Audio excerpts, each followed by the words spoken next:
Thank you.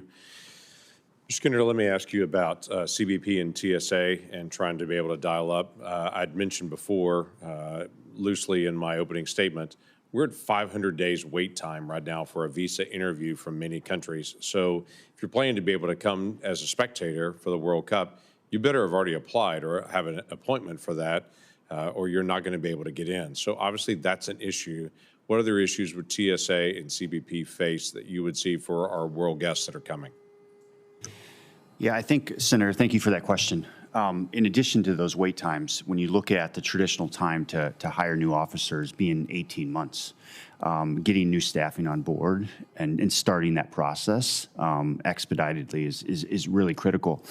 I think what we've seen with our relationships with both CBP and TSA at the new Terminal 1 project is the existing staff are ready to be innovative. They're ready to deploy these new technologies, and it just takes an ability to expedite that. If you look, so walk me through some of the new technologies, because you mentioned that in your opening statement as well. What are the new technologies that need to be implemented that have not been, or that are piloted somewhere that need to be multiplied? Yeah.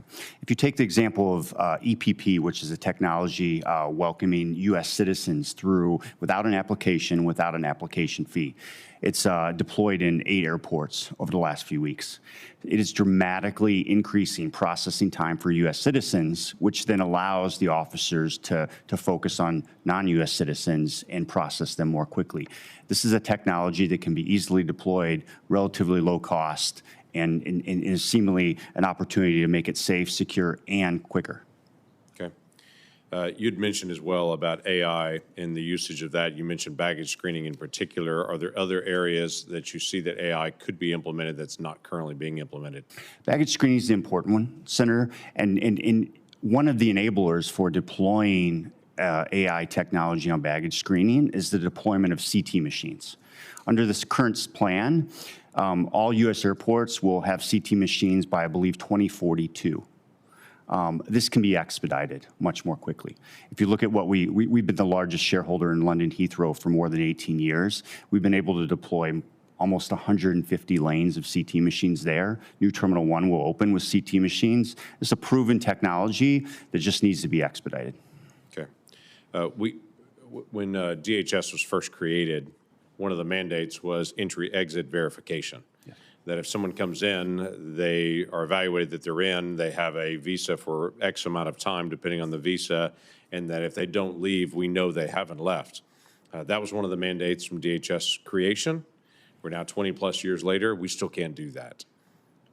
What technology is needed to be able to make sure that we can actually do verification if someone comes in, they actually come out? And we've seen as recent as the past few months or weeks, someone who overstayed a visa that carried out an attack here in the United States. Yeah. This is the power of biometrics, that we now have the technology to do that more efficiently at all of our stations. And so again, if we can deploy those biometric technologies that are proven, that are in use, they're just not widely in use. So you're saying it's not a cost issue, it's what's the issue to be able to hold us back from that? Or maybe it is a cost issue. Why are we not already doing that now?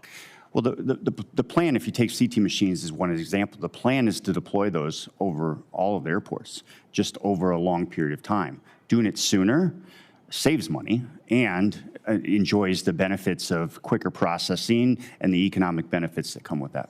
Okay, any changes in our airports with so many global visitors that are coming in the next few years that need to be done that you would anticipate that should occur, whether that be at LAX or whether that be in the true hub of global international travel, Oklahoma City, whatever it may be? Yeah. When you identify international travelers and areas for both speed and safety and security there, what do you see are the issues we need to implement?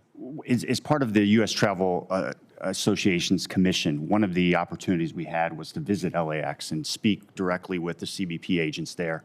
And again, they're ready to deploy these things, not only to make it safe and secure, but in a welcoming fashion. And it was impressive just last year to see them already thinking about the LA Olympics. And so the plan's there, if we can enable these great employees of CBP and TSA to do those activities.